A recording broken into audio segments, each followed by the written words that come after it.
Right. We are live. We're going to start in a couple of seconds. Thank you so much for staying with us.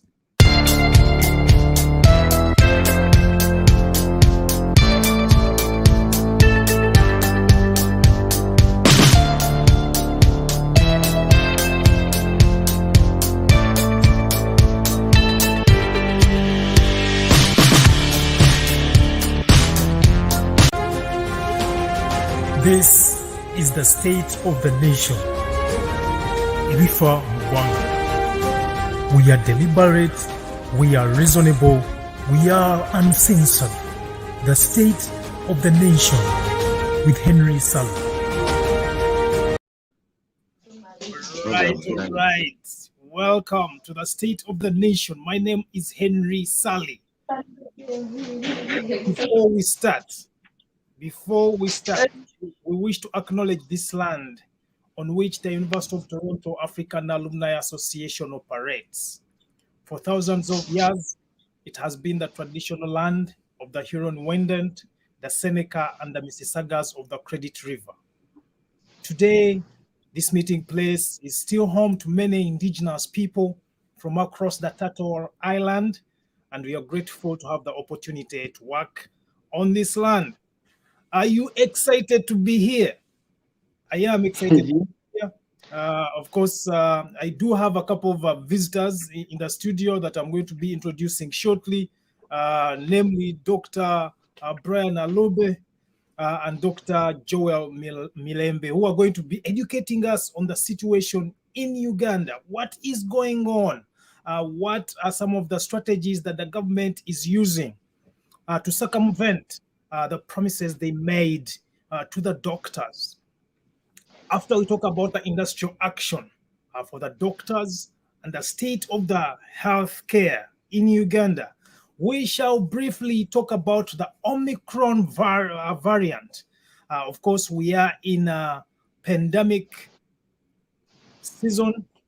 In North America, we are in what we call post-pandemic, sort of. Because most people have gone back to work, at least. Some of the on-site events have resumed, unlike in some areas, specifically in Uganda.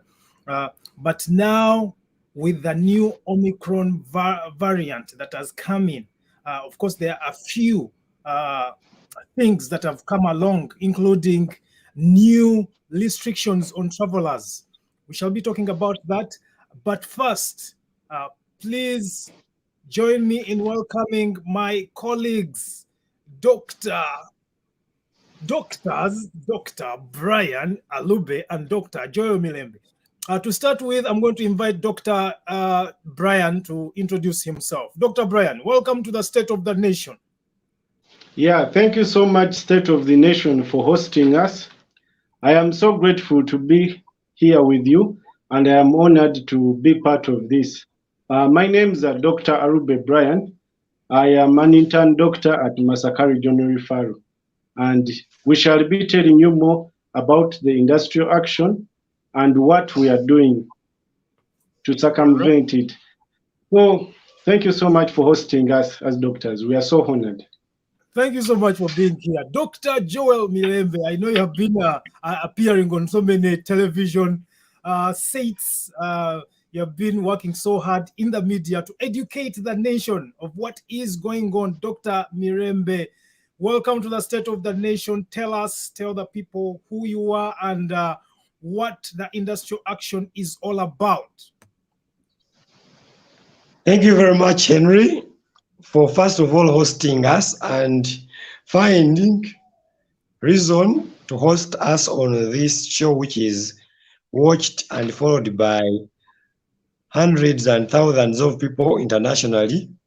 My name, like you've said, is Mirembe Joel. I'm an activist for health equity, and I'm a medical doctor, of course. I am a I'm a secretary for the Kampala Central Uganda branch of Uganda Medical Association. I was also, and I am, a former president Right. The network, as you know, is going to be interrupted. Yes.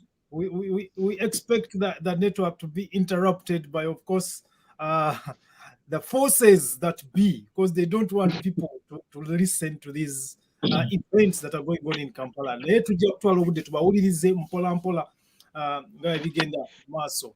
So, yes, to continue, Henry, Right. actually, I was the first president of FUMI.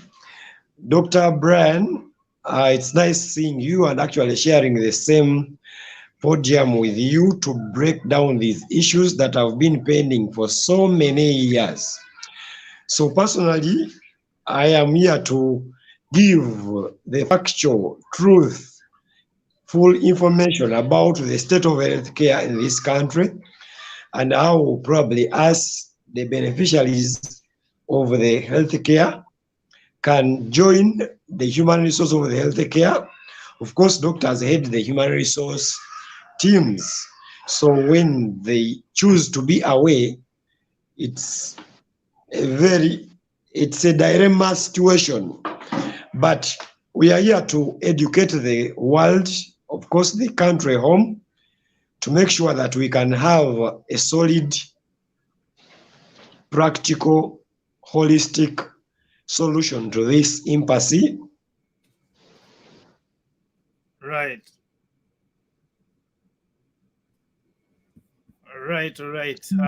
So we shall be getting. Just anyway, something small. Yeah. What do I do to these people who continuously call me because I'm using my phone? I am just killing me. But what can I do? Because I think when I put it in airplane mode, the internet will also go away. Yeah, you can't put it in airplane mode because you won't be able to access Wi-Fi then. I'm going to ask people who are calling you to refrain from calling you for at least an hour. Or alternatively, if you would have forwarded your phone to someone else's, so that way when they call you, the phone just goes to someone else's. I know that. I'll do that.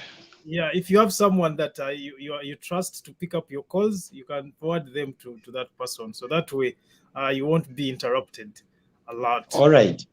Yeah. All right. So first of all, we are very delighted to have you here. I know we are having you on the State of the Nation to have a conversation, a difficult conversation that we probably should have had earlier on in the year or even in 2017 before the campaign started for the 2021 elections. There have been promises made by the current president of Uganda to the doctors. There are so many different issues that are going on. Of course, the state of healthcare in Uganda is in a sorry state, but it's not just the healthcare sector. When you look at the education sector, during the pandemic, Uganda has been locked down for almost 2 years. We anticipate that schools will reopen in January. Schools have been closed since, I think, May last year. So it is not just the healthcare system that is being taken for granted. It's not just the doctors that are being taken for granted. The nurses have been taken for granted. The teachers have been taken for granted. Many public servants are not given the due respect they deserve to serve their communities better. What makes you doctors think that an industrial action is going to be effective in a pandemic during a time when schools have been locked or closed for almost 2 years? What makes you think that the government, Museveni's government, is going to think about you or even think about implementing the promises that he made in 2017? What is going to happen if, for example, he decides to keep quiet for the next 10 or 1 year? What are you going to do? I'll start with the intern because I think they are the doctor intern, because I think your action started on November 8th. How is it going? Yes. How is it going so far, and how effective have you been in demanding that the government pretty much make promises a reality? Actually, our strike started on the 6th of November last month. Okay. And I can say that we are having progress in our strike because the supplementary budget for the interns was passed. So all we are waiting for is just money. What I can assure you is that this government, it cannot ignore our industrial action. This government is just used to its tactics of delaying and always putting up pledges of unfulfilled things they will not do. I can assure you that if we as doctors, if we are to refrain from striking, it means we are failing our own health system. This health system of Uganda, if someone does not rise up, we shall remain in this devastating state. We have scenarios whereby I personally have been witness to these scenarios. We have had mothers who come and deliver on admission floors in our presence. Imagine in Uganda, a regional referral. The mother comes, you don't have gloves, you don't have what to use, and she delivers in front of you on the ground. Is this what we really deserve in Uganda? An accident victims comes to you in the night. You don't have what to use, you don't even have a basic equipment. You tell them, please, let's take you to you go to the private wing and buy. And surprisingly, these things are always there in the private wing, but in the main government wing, you'll never find them there. Private wing is always stocked, and these come at a cost. So one thing I want to put clear is that this industrial action is not particularly in place for Ugandans. We are doing it not particularly in place for the doctors, but we are doing it for all the Ugandan citizens. We want you to go to that hospital and you find when their equipment is ready to work on you. Unfortunately, some people have fallen victims to these small things. There are incidents which we can stop. We can mitigate these small things, for instance, having gloves, having drugs. Let the government equip hospitals with these small necessities. And we are saying these people can be saved. Someone comes to you, you don't want to touch on them because they are bleeding, you're fearing infections, you don't have gloves, and the first thing you're telling the caretakers is that, please go and buy gloves, and they are looking at you and they're like, is this doctor serious? So we are saying we are tired of this. We don't want to keep living on pledges and promises. No, we now need tangibles. In an abnormal situation where the government refuses to deliver according to what it has promised, I'm telling you, my brother, we as the doctors, we are ready to continue with this strike. We can even persist if it means 10 years, because this, we are doing it for the betterment of our health system and for the betterment of Ugandans at large. We want you to reach that hospital and get that good care and have all the equipments around to work upon you. That is my submission. Dr. Mirembe, do you want to supplement on that? Because there's a lot of things that Dr. Brian has put forward. A lot of things, including not having essentials in the hospital for doctors to use when taking care of patients.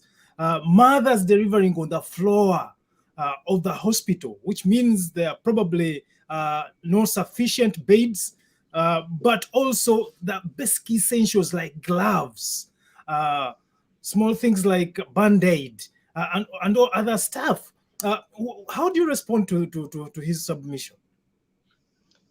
So, Henry, just, you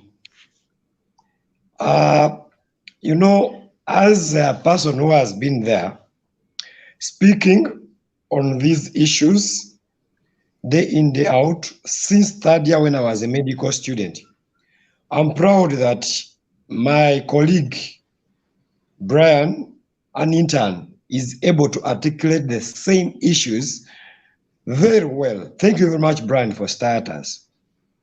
Thank you. Going forward, Henry, the issues that are being presented are not new. They are not like COVID. Actually, even COVID is no longer new.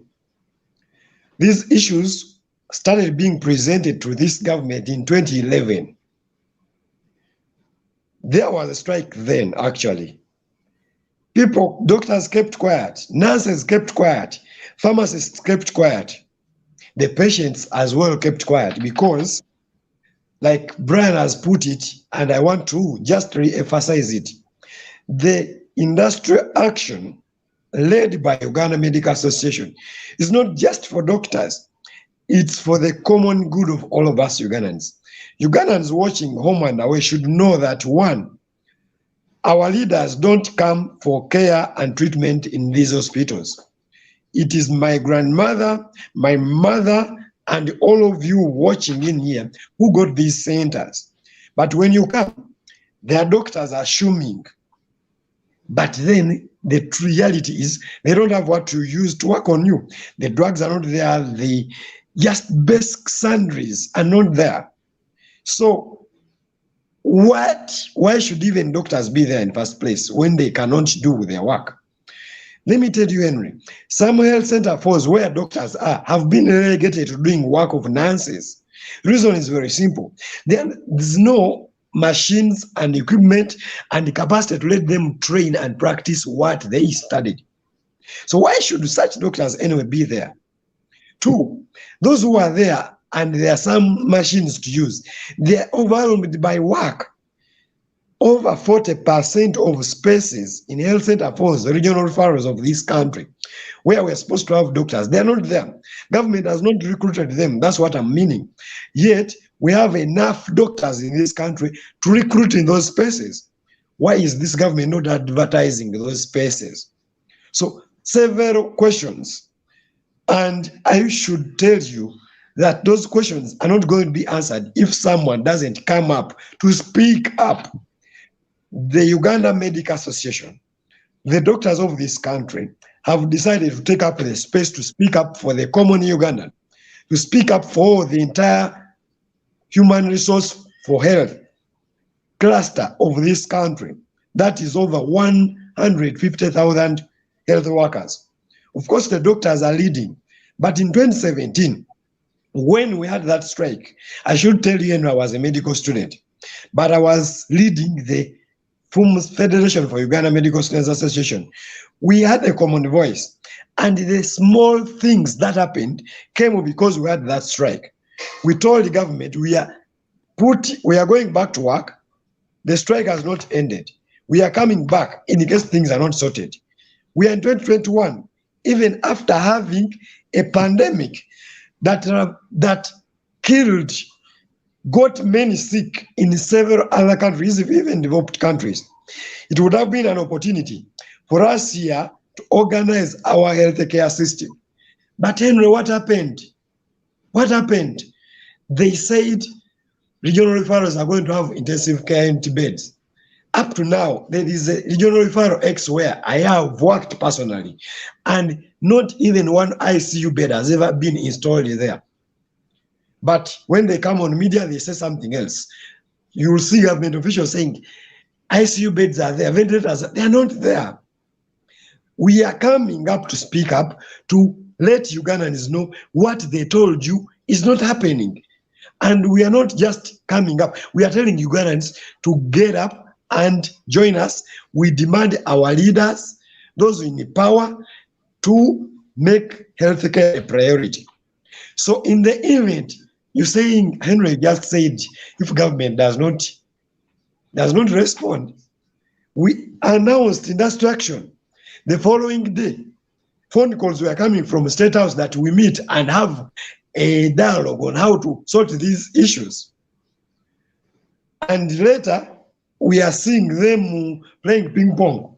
Let me tell you, Henry, for the record, the NEC, considering probably the life of Ugandans and other factors that I personally don't know, had even started advising that, okay, since government has made some response, we suspend the strike.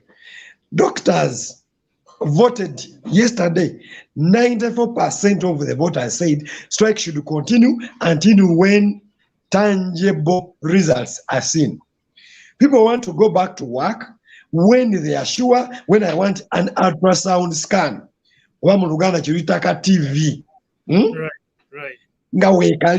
I don't know which language I should use majorly, Henry. You can use whichever. You can use it. Okay. So, abantu badokita ba Uganda baagala okudda mu malwaliro.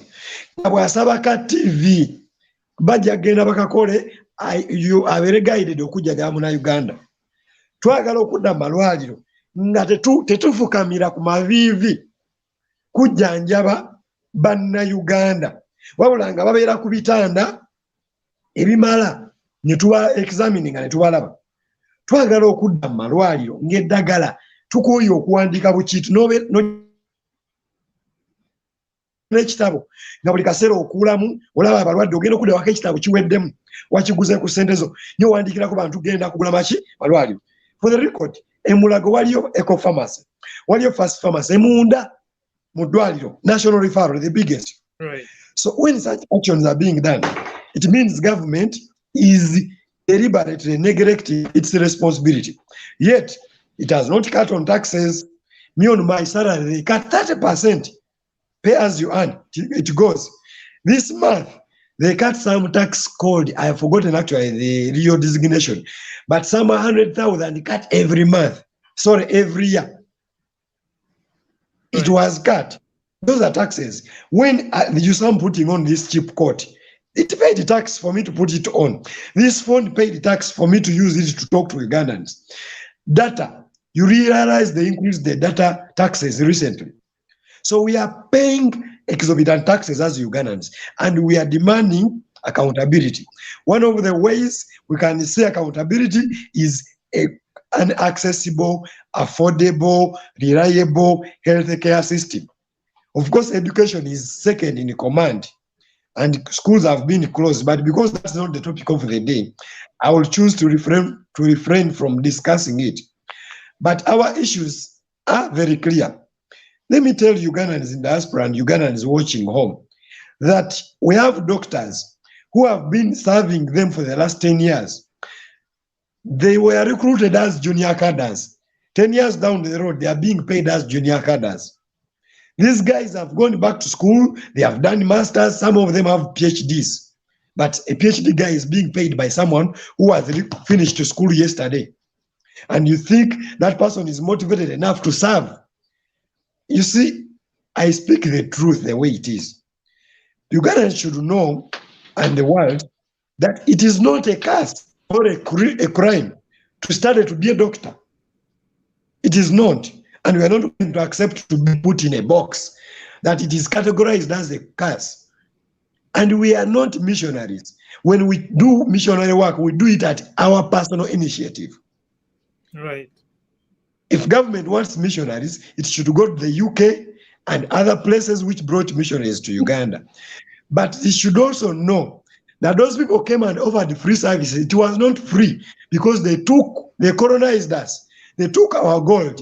They took a lot of things from us, including our independence. So it was never free. But for us, Ugandan doctors, we pay taxes every day. The Ugandans we serve pay taxes every day. So they deserve better. We are now, you see, one leader in medicine, an old man, one of the founders of medicine said, doctors are the natural attorneys of the poor. So now, because we are taking charge, because, let me tell you, Henry, I'll give you a small story of my life. When I was growing up as a young child, they told us, when you're a doctor, first of all, you save life. 2, wamala. Right. Jaguar. So. The other thing they told us was being, I think, a lawyer. Now, poor me, I come from a very humble background. Right. I started renting, Henry, when I'm a P6 child, because there was no close school for me to get the grades that were required to be a doctor. So I rented a small okazigo at Goro, in Igoro, Progressive Islamic Private School, P6 and P7. That's when I managed to perform well. I read it again in senior 2, senior 3, senior 4. I was pursuing a dream to either be a doctor or an engineer. When I was in senior 6, my father got sick and I went to hospital. I had been just for fees, so I went to hospital to check on him. No one had seen him for the holiday in a private hospital. The only private hospital anyway in my area. Let me tell you, I said, hey, the country doesn't have doctors. I chose from that day. Let me tell you, I didn't study physics again. I began chopping physics class. I dropped my dream of being an engineer. I said, let me be a doctor. I focused on biology, chemistry, and math. And I can tell you, I got an N in biology, an N in math, and N in chemistry. And a C in physics because I'd somehow dropped it because all I wanted to be now was a doctor. Right. I didn't stop at that. I went to school. I did 5 hectic years. Let me tell you, Henry, every day when you're a medical student, you are being examined. Every day you have a logbook. Don't attend. Marks are cut. Yeah. Now, after those hot 5 years, government put a law. You are supposed to work for government for a year. I was sleeping somewhere in Katanga. I was the lead of all those doctors, over 1,000 plus doctors, nurses, and pharmacists. People could report to me, someone has been raped in Kabale, someone has been beaten in Kataimba in Molago, someone is not reporting to work because they don't have costs to get them to work. Right. People's kids dropped out because these doctors have children, many of them. They have wives, those who are males. You get? Yeah. Besides that, the society we live in has given us status up there. I can use Kasai Jazz word. It has you up there. Right. You get? But that status is not being reflected. The guy is being paid 750, rent in Kampala 350. The guy has to eat every day, has to transport himself. The intern doctor, that's what I'm speaking now for the intern. Because surely, when I saw the internship was disorganized, I even went ahead when I was president, I formed FUMI, the official voice for the interns. Because we had to get a platform that could be legally standing for these junior colleagues. Right. You get? Yeah. So now we have spoken. Government has written papers. We are tired of papers. On behalf of Ugandans, on behalf of the rest of the doctors, we are tired of papers. We want tangible results. Tangible results is when government decides to say 15% of the budget of Uganda goes to health care. My grandmother would be happy. You know, that when government says it's high time, the consultants, for example, we have our seniors in the profession. According to the job rating of government, these guys are same as the judges of a high court. These guys are being paid 3 million. The other people are being paid 20 million. How do you explain that even? We studied for more years. We do a very risky job. Henry, in my lifetime, I've taken PEP 3 times. That is preventing HIV because I have got blood of an HIV positive patient. I splashed my eyes, as I've cut myself when I'm operating on them. And these are government clients. Right.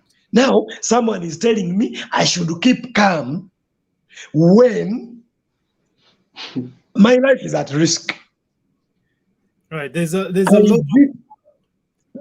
a lot of sacrifice that a doctor does to be a doctor and to continue to be a doctor. You get? Yeah. So the time is now for this government to stop the nonsense. I'm sorry to say that. And get to work. The time is now. Why do you think that the population has been very reluctant to join this action, especially at a time when, for example, people have just left an election? We just had an election in January 2021. Many people thought that the election was unfair. It was not free and fair. There are so many people who think that the election was stolen. and their presidency was pretty much taken away by the incumbent president.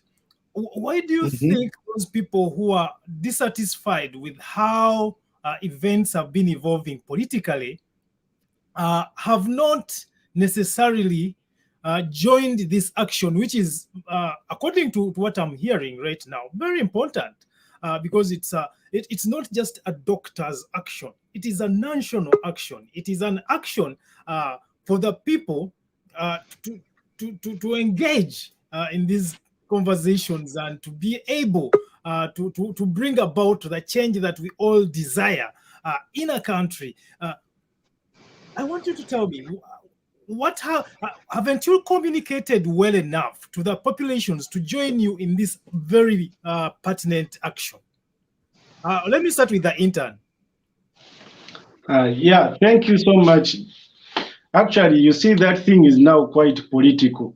That is something which is far, which we as the doctors would like to refrain from.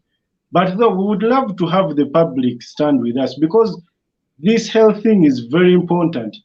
For us to have a healthy nation, we need to have health first, which is better. I want to assure you that most people came out dissatisfied from that election. But and I can assure you that people also are afraid. There is no one who will boldly come out and say that, hey, so and so did this, or so and so did this. Who wants to be shot on the street?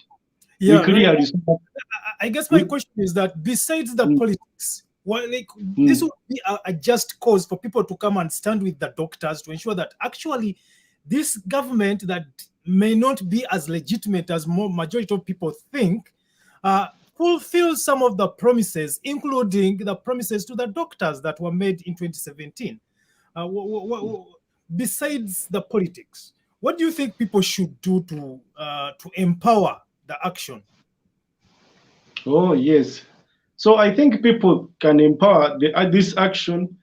We know some of these people are related to these government people. They always come to these hospitals and they start telling us their titles. Before they can start telling us that, hey, we need your treatment. They first start by introducing themselves. I'm the son of so and so. I'm related to State House. So we call upon such people who always come to us, bombarding us with all those titles that they are related to. Let them speak to those people, those stakeholders who are the politicians. Let them try to work upon our health system, because for them, they know what clearly happens. I'm assuring you that none of those people in parliament can come boldly to go to a regional referral. Most of them get their treatment from India, Germany, where, but for them here, they will keep suffering. So they are related to those people. Let them tell them and inform them that, please, we need a better health system in our country, so such that we can have these things being done. We want to do kidney transplants in Uganda. We want to do so many of those desirable things that can help a human life. We clearly see that when someone gets those issues, for instance, when people get kidney issues, the ones who are very fortunate, we always collect money for them because they are known in the public.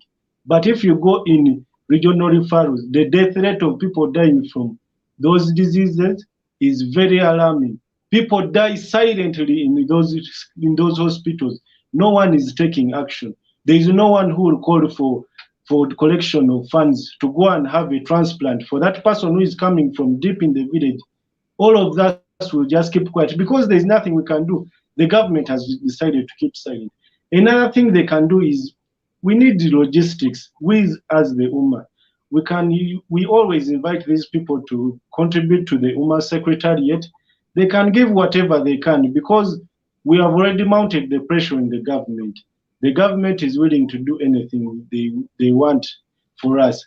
But we are saying we need more logistics such that we can keep engaging them in all this action. We are really tired of this situation we are in. We don't want people to think that Uganda is really an abandoned state. No, it is not. These people are just enjoying the money there. We have, of recent is when I realized that actually in the employment schedule for the government, They have an employment schedule for over 4,000 doctors. Every year they take back 80 billion back to the treasury just because of unemployed doctors. And we're asking ourselves, who takes over all this 80 billion? And yet every day people complain. You find one doctor is working on around 100 patients. This is so unacceptable by the World Health Organization.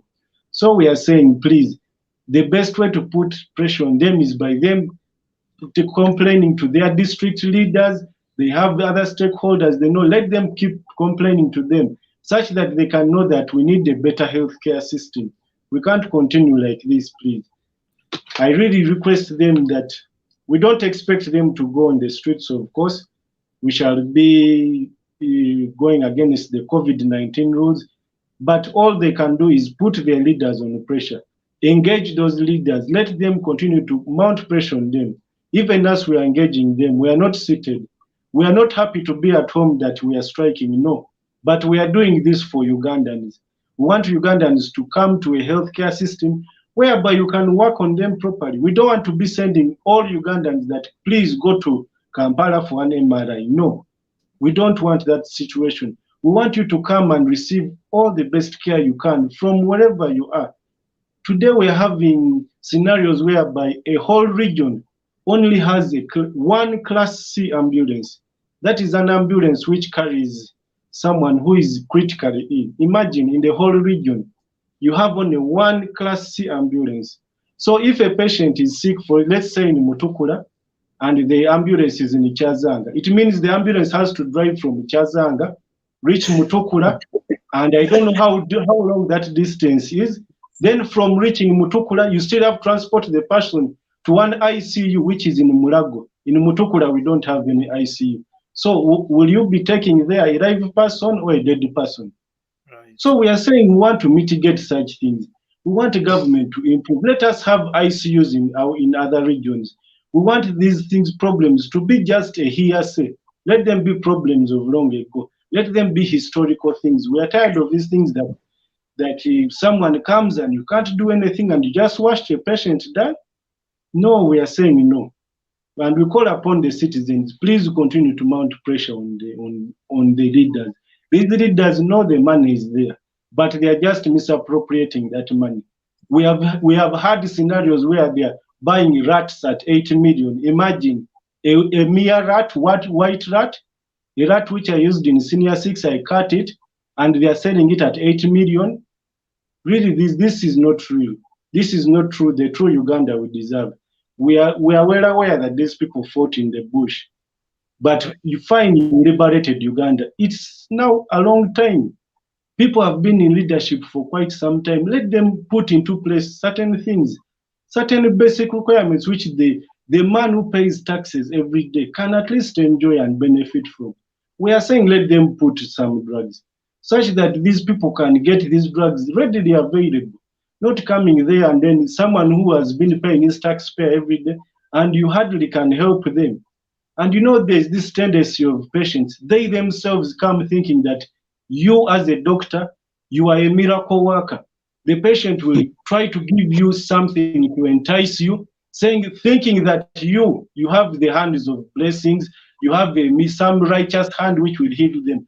But then you look at the patient, his condition, and even you don't know where to start from. You don't know even where you're going to get the drug to work on that patient. And you tell the patient, please, I'm sorry to disappoint you, but I have to send you to Mulago.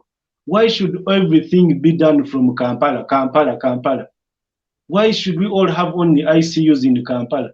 Imagine our ICUs, which they call here in regional referrals, are very, very, very shocking. Even if it were you and they told you this is an ICU, you wouldn't believe it. It is like a ward. People carry oxygen and enter, people come in, out, and in an ICU setting is very different. It is a very critical area. Yeah. We have scenarios of COVID where people were brought when they are breathless, and you just look at them because you don't have oxygen. Someone just comes and puts the patient, gives the patient to you. You're not having a PPE, you're not having what, and then you're like, what should I do for this patient? Your option is to just let them die when you can't do anything, literally. We have seen these scenarios. Doctors have witnessed the head We have seen so much suffering among Ugandans, and we are tired of this. We cannot continue having this in our society. Most of these locals know what is happening in the regional referrals and what is happening in the health center posts. They always go there and they don't find the drugs. But they keep telling you that they always expect the best.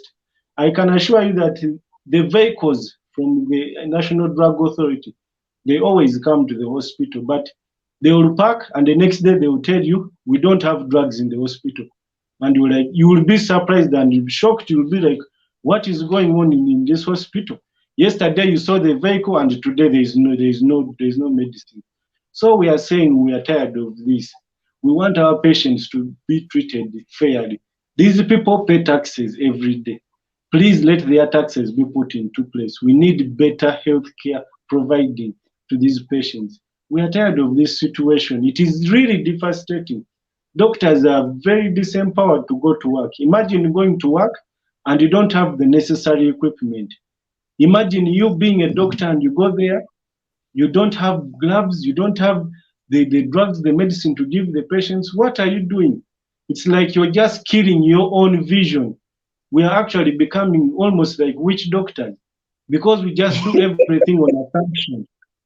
We try to tell the patient, please, we need this. Imagine they bring to you a sick patient in the accident and emergency. There is no CT scan. There is nothing. Our emergency care is just so wanting. You just look at the patient, you want to send them for procedures.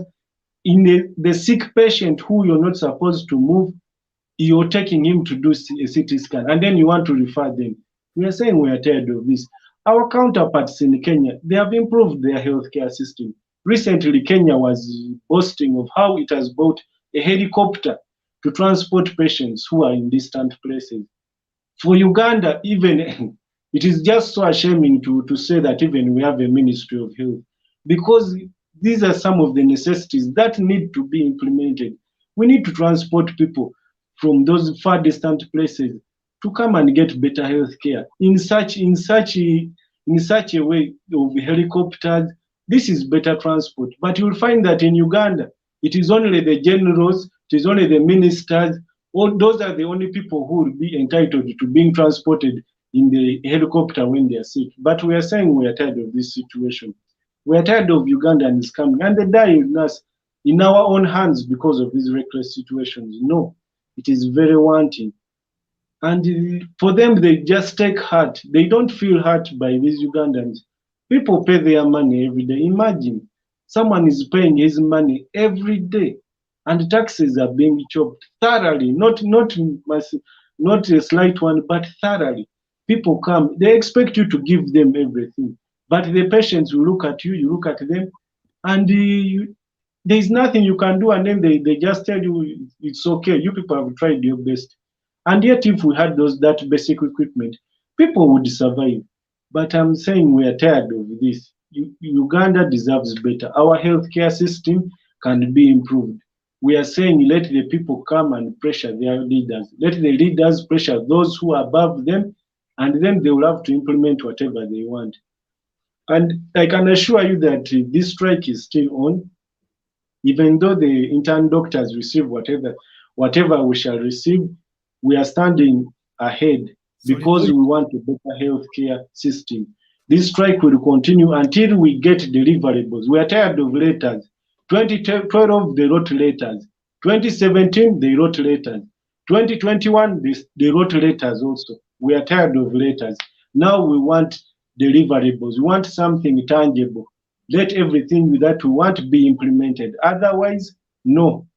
We want people to come and receive better health care. We are tired of this thing of letters. No. We are not in a relationship to keep sending me letters. No. Even in a relationship, someone will come and see you. But now it is time to act. Let them implement whatever they had put into writing and let it be delivered. The people of Uganda deserve better and they deserve a better health care. The motto of Uganda is for God and my country, not for God and my stomach. So please, we are tired of this. We call upon all those who are outside there, Ugandans, please pressure your leaders, put them on pressure. let them put those who are ahead of them on pressure and let these services be delivered to you. Right. Thank you. Right. There's a lot you have said, and I'm trying to give both of you as much time as you can to express yourselves. I can see the genuine heart that you have in your hearts. I can see the love for country, but most especially, I can see the love for your profession. Dr. Mirembe talked about his trajectory to becoming a doctor, the kind of time he has put in, the kind of investments he has put in, becoming someone who rents a house. In P6, I think he was about 10 years old, probably. But he was renting to be sure that he gets into the medical field to become a doctor in Uganda. He has spent a lot of time. I'm sure, Dr. Brian, you have spent the same kind of, you have made the same kind of sacrifices. So to get into your dream profession and not be treated as worthy is very unfortunate, to be honest. But I wonder what conversations you have had with other associations, for example, the Teachers Association, like any kind of alliances that you have built in ensuring that this action moves the way you want, to ensure that you get what you want. Also, Mr. Museveni's government has a lot of doctors. We do have several doctors in parliament. We do have a few doctors in the cabinet or the executive.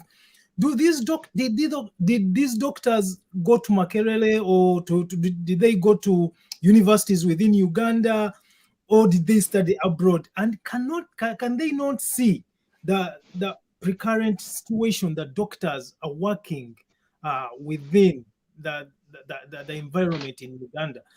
Before Dr. Mirembe comes to answer that question, I want to encourage each and every one of you who is joining us today to go to YouTube. Please subscribe to Egatte Koso Kumanya byonna bye tukolanga. Follow us, subscribe, clicking akadde ako sobole okutegeera biki ebigenda mu maaso. We shall come back in 1 minute. This is the state of the nation. Ibifa Mugwanga. We are deliberate, we are reasonable, we are uncensored. The state of the nation with Henry Salu.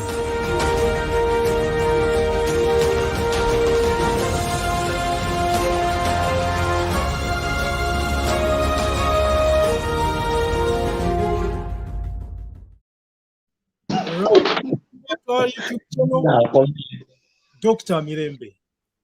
Yes, please. So, Intern has said, of course, you have gone through a few of the experiences that he's experiencing right now. As a senior doctor now, what do you tell the government? Because there's a video of one of your colleagues that I would like to play later on. But before I play it, I want you to respond to Dr. Brian, and also make an appeal to the people both in the diaspora and at home, because I know UMA represents over 7,000 doctors, both at home and abroad. And I think when you say both at home and abroad, you mean that a few doctors decided to leave the country to either go to South Africa or other countries because their dream couldn't be fulfilled at home. What do you say? What appeal are you making to the people in the diaspora, but also the leaders on the ground back home? Also, I want you to speak specifically to the World Health Organization, or UMA, World Health Organization and other international agencies that have been injecting a lot of money in Uganda, especially during the last 2 years of the COVID-19 pandemic. The amount of money that the US government has invested, has donated to Uganda, the Canadian government, the World Health Organization, every single amount of money that has been invested in Uganda seems to have been misappropriated. What are your thoughts on that, and what appeal are you going to make to those international agencies? Dr. Mirembe. Thank you very much, Henry. and as well my colleague Brian for that empathetic presentation and breakdown of issues. Whatever Brian has said is the reality that the Ugandan doctor goes through on daily as they make efforts to save lives of Ugandans. So I don't want to repeat actually what Brian has said, but I want to just make it more clear that health care comes at a cost. The people of Uganda trusted, or some people are trustees of the money that is supposed to support Ugandans have a better health care. But that money has always been misappropriated to do other things. We common people don't understand. And actually, we don't anyway want to know about them. Because me, for example, several my mom will call me, I'm sick. Chino chinuma na chino chinuma. Nga mulete mulago. Nga ntandika osasula tests. Nange ndi doctor. I'll give njagala okuwa ekyokulabirako. Nze nali nkola mu COVID treatment unit eya government nefuna obubonero bwa COVID. Nanoonya test ya COVID okumala ennaku 3 nga sigifuna paka lwe nadduka nenzira e Kampala nenoonya weekolera test nenejjanjaba ndi musawo kati gwe weewuunya omulwadde anajja mu ssente eyo ki ekinaamulaako. Those are their experiences. Let me tell you, Henry, we are passionate. I am passionate about saving life. This is the best thing that has ever happened to me is becoming a doctor.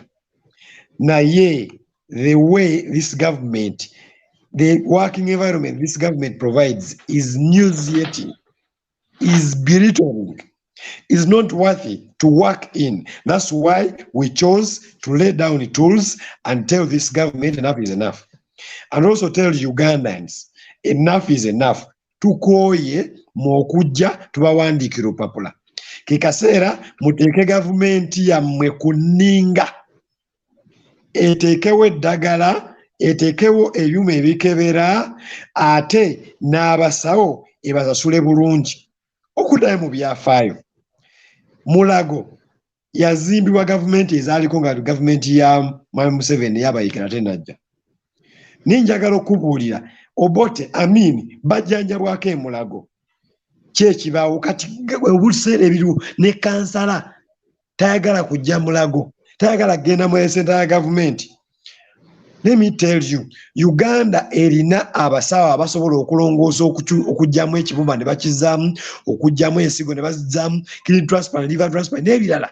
Abakugu ab'amaanyi naye babikolera Kenya, babikolera mu India, babikolera mu US kubanga wano tewali byuma, tewali busobozi bubayamba kola bintu ebyo ku bannayuganda. Bannayuganda basasanya ssente, biliyoni za ssente ezisukka ne mu 2 ezandiyambye omulwa omusolo zigenda mu India, zigenda Kenya. Twaliko nga ffe tusinga Kenya obugagga, kyekyabaawo. Twaliko Makerere University ye yasooka okutraininga oba okutendeka badokita mu East Africa yonna. Ne Africa nga ekyenkana yegitendekera. Naye we tuli kati Makerere ekirira. Abasawo abatendekebwa Makerere yadde Makerere ekirira bakolera Kenya. Abakugu abafuuse ba consultant. Wane Uganda kyekyabaawo. Bannayuganda badde basasanya ssente ntono nnyo ku byobulamu nga tebagenda India nga service bazifunira wano. Naye teziriiwo. Gavumenti yaddewo capacity. Bakolayo ka transplant kamu, for example, kasajjale kamu ak'omutima ne bakacelebrating emyaka 5. Why don't we do these things every day? Yet Kenya does them every day. They are just someone who can board a bus to Kenya, by the way. Omuntu omulala asobola n'ovugawo border after some days. But they are doing wonders. For us, we are here. They tell you, government will come and say, tetulina ssente. Let me tell you, Henry, and listeners and viewers, tewali ngeri gy'ogamba tewali ssente. Nga recently, bataddeyo 24 billions kugulira ba minister motoka. Ne bali abaawummula, jjukira basasula omusaala omunene nnyo, jukira bakyafuna buli kimu kye baali bafuna nga bali mu office ne bagenda bagulira motoka nnene. Sente ezo bw'okwata sente ezo ze bagenda 24 billion, that money can pay intern doctors very well beyond even the 2.5 million they're asking for a full year. But it is being given out to people who earn over 30 to 40 million per month as a luxury. When the supplementary budgets of tear gas come, they pass very fast. But they cannot pass a supplementary budget to buy drugs for common Ugandan. They cannot pass a supplementary budget to pay well a doctor who takes care of the life of a common Ugandan. The question to you listeners, viewers, where are the priorities of the government of this country? It is true, a section of Ugandans don't believe that this government is legitimate, but they are the ones in power for now. So since Luganda tulina olugero lugamba eyewa ez'omumba gwazikuba, so bali mu buyinza kakati ke kaseera ffe tubakube ez'omumba, twagala services, twagala buweereza. We need services as Ugandans, since they are the ones in those positions. They are the ones in charge of our taxes. That is very important. They lead URA, they appoint who leads URA. And for us, our money is being chopped every month. We are not seeing value for that tax. So the time is now for them to wake up and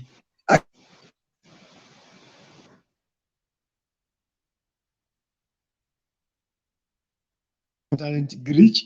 They account for our taxes through proper healthcare services, proper education, proper roads built in time, proper, proper accountability. Now, I want to talk to the members of parliament watching and their informers. They are not doing enough. Our MPs, the time is now for you to stop buying for us ambulances. It's not your responsibility. The time is now to push government to buy ambulances. The reason why I'm saying this, MPs buy cars and paint them with the word ambulances. Those are not ambulances. They cannot deliver critical ill patients to hospital. They are just transporters like a taxi. So the time is now for them to press government to buy for us better ambulances.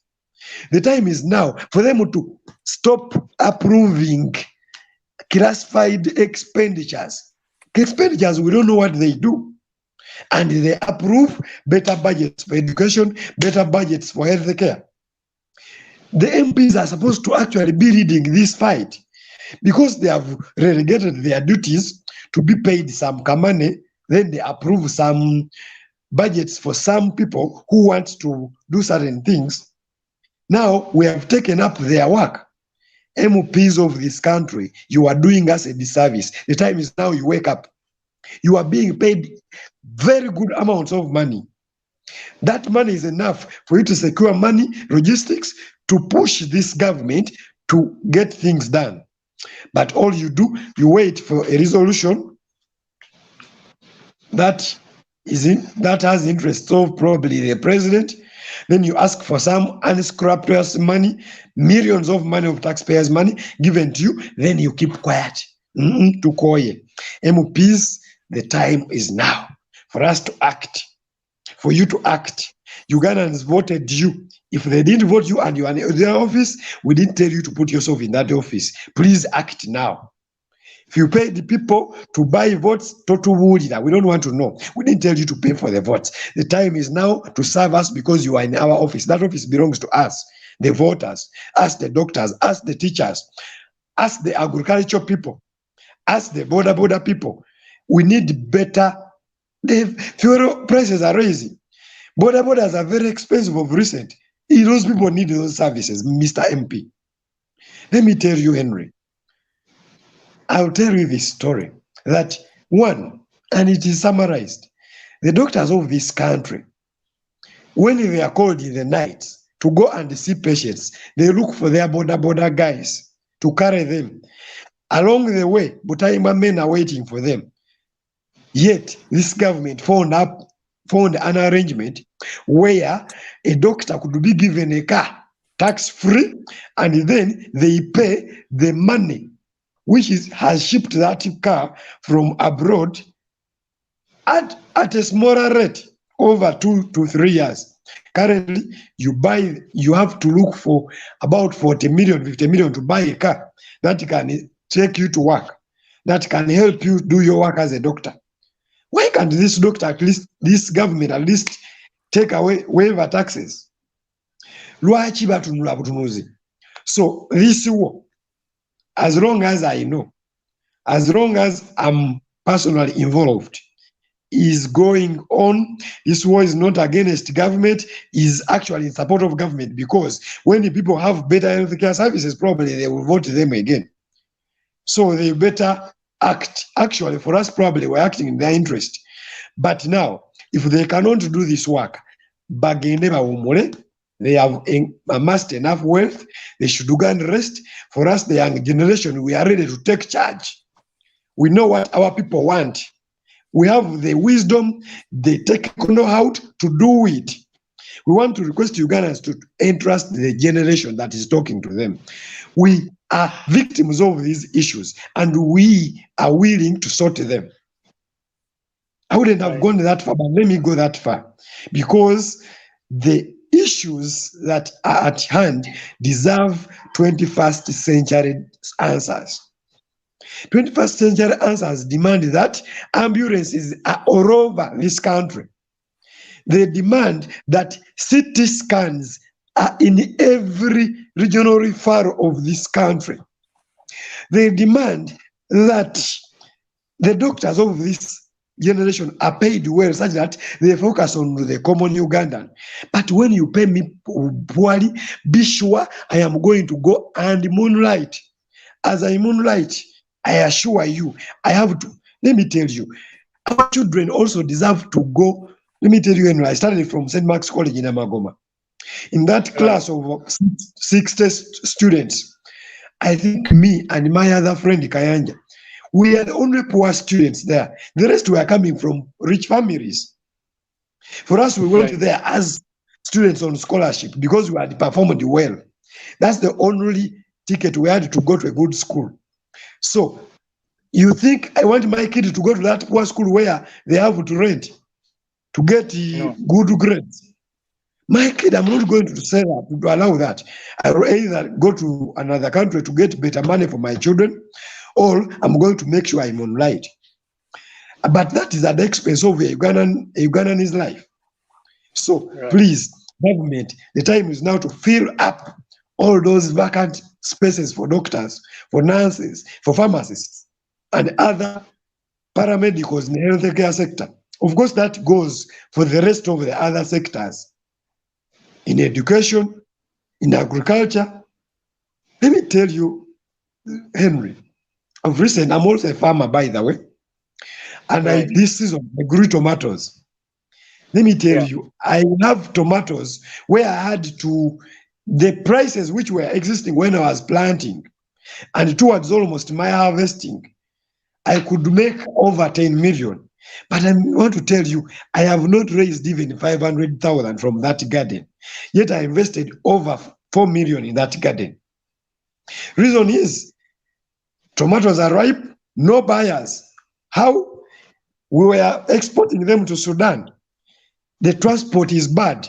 Insecurity is there. Government cannot make a good negotiation. So we have no local companies to do value addition to these tomatoes. So all the tomatoes have rotten from my garden. So some person online was saying, why don't doctors do side work? My friend, me, I grew up farming, and I've been doing that side work. I'm making losses because I would have had probably a factory which I can sell my tomatoes to for value addition, and I would make that very big losses. I expected to get over 20 million or 10 million. Now, I have not even got 500,000 from that garden. So what do they want us to do? We want to practice medicine 24/7. And we want an environment that can enable us to do that. We have become empathetic to these clients. let me tell you, Henry, you see someone dying, not because you don't know what to do to save their life, but you don't have the gadgets, the equipment, the environment is not allowing you to save their life. Every day. Some doctors have got into depression. Doctors have committed to suicide coming from work environment because they are so frustrated. The time is now, government to become real government, not just something called government. That is when they make their life. Let me tell you, government is saying they want money. Sick people cannot work. So when people are sick, actually, government will lose taxes. That's true. For the record, 42% of the Ugandan healthcare system is sponsored by development partners. You said UKAID and the like. Yeah. You get? 40% is out of pocket. When I go and I pay, I buy drugs from First Pharmacy, which is located inside Mulago, from Ecofarm located inside Mulago. When I pay for a scan, when I pay for a blood test, 40% out of my pocket. Omuntu atunze embuzi, atunze enkoko ye, avuze boda, sente zafuna najja nayerabira obulamu bwe. It is only 18% that the taxes we pay are given back to us. Only 18%. How can the government be paying the least percentage of health care of this country, yet we give it taxes? How on earth? Yet me, the doctor, the little money that I'm being paid, they take back 30% to them. The teacher, the same. The lawyer, the same. Engineer, the same. Where is this money? Why are they saying there is no money when MPs who are the top earners part of the top earners in this country are being given cars of 200 million? Yet they can save and buy themselves better cars. When leaders of authorities are being paid 40 million, 50 million, as if what they are doing is that complicated. What they are doing is not that complicated. Actually, we do more complicated, risky. Let me tell you, Henry, I've opened up someone's abdomen, cut his intestine, and removed part of it, thrown it away, reconnected the remaining parts, and those people are walking on the streets happy. Someone who does that work cannot be made a priority on the taxpayers' bill. No. Chimala. Right. For the record, again, Henry, we had to do this strike when the second wave of the COVID pandemic is up. But we said, Ugandans, they are going to die. We halted it in June. We brought it here. What government, some people, government no one, anyone who's saying the strike is in the bad spirit, the issues are people-centered. The issues we are raising are people-centered. But of course, you cannot milk a cow that you don't give grass and water. Right. The time is now, government, to give the grass, to give the water in the real quantities, and then milk will flow onto Ugandans and everyone will be happy. Why do you think media houses in Uganda haven't given this action a priority? I know I've seen you on a couple of television, but not everyone in the media in Uganda is talking about this industrial action. Do you think people care? Henry, the issue is, I want to start by thanking the media houses, starting from this very platform of you, Comrade Henry Sari, and your partners for giving us a platform. Second, I want to thank the media houses that have given us airtime, free of charge, to air these people-centered issues being spearheaded by doctors. But there are media houses that have connived with the state to air wrong information about actually this industry action. There are media houses which have interviewed people who are not doctors, but they have just put on clinical quotes. And they say, we doctors are not on strike. Just to vulgarize the debate, the conversation, which conversation is for the good of the common Ugandan. So those media houses exist. You see, the problem is the fish rots from the head. You get? My listeners and viewers, you get? So corruption has embedded, has eaten up this country. That someone is being given 50,000 to vulgarize a story that is going also because those journalists, I must tell them on this platform, they are going to be on their borders, they get injuries, they go to Malago casualty, no drugs, they die. I lost a would-be moko for me in that very incident. So I'm talking from my own experience. Clear experience as a doctor, clear experience as someone who has lost relatives. Right.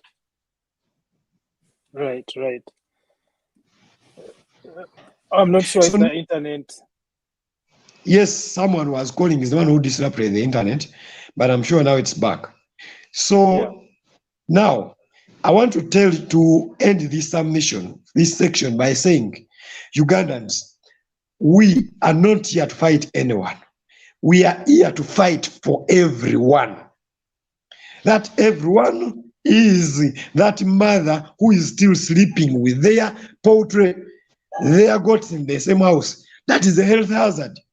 Preventive medicine needs to be put up.